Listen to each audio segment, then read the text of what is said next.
ಈಗ ಇಂದಿನ ಪತ್ರಿಕೆಗಳ ಇಣುಕು ನೋಟ. ಇಂದಿನಿಂದ ಎಸ್ಎಸ್ಎಲ್ಸಿ ಪರೀಕ್ಷೆ. ರಾಜ್ಯಾದ್ಯಂತ 9.2 ಲಕ್ಷ ವಿದ್ಯಾರ್ಥಿಗಳು ಪರೀಕ್ಷೆ ಬರೆಯಲು ಸಜ್ಜು. ಎಲ್ಪಿಜಿ ಕೊರತೆ, ಪಿಎನ್ಜಿಗೆ ಒತ್ತು. ಪಿಎನ್ಜಿ ಯೋಜನೆಗಳಿಗೆ ತ್ವರಿತ ಅನುಮೋದನೆ ನೀಡಲು ಕೇಂದ್ರ ಸೂಚನೆ. ಹಬ್ಬಕ್ಕೆ ಸಡಗರದ ಖರೀದಿ. ಯುಗಾದಿ, ರಂಜಾನ್ ಹಿನ್ನೆಲೆಯಲ್ಲಿ ಮಾರುಕಟ್ಟೆಯಲ್ಲಿ ಜನವೋ ಜನ.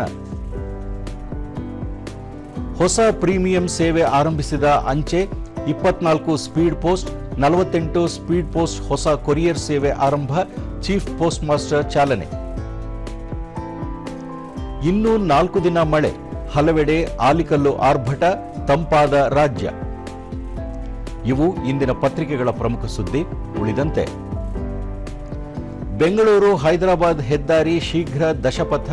ದೇವನಹಳ್ಳಿಯಿಂದ ಆಂಧ್ರದ ಕೋಡಿಕೊಂಡವರೆಗೂ ವಿಸ್ತರಣೆ. ಸುಗಮ ಸಂಚಾರ ಅಭಿವೃದ್ಧಿಗೆ ಸಹಕಾರಿ.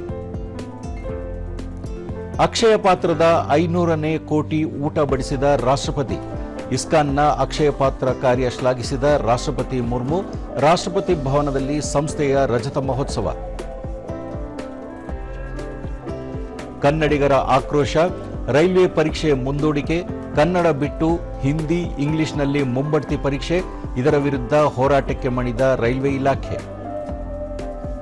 46,000 ಮೆಟ್ರಿಕ್ ಟನ್ ಅನಿಲ ಹೊತ್ತ ನಂದಾದೇವಿ ಗುಜರಾತ್ಗೆ ಆಗಮನ. ಜಗ್ಲಾಡ್ಕಿ ಇಂದು ಆಗಮನ.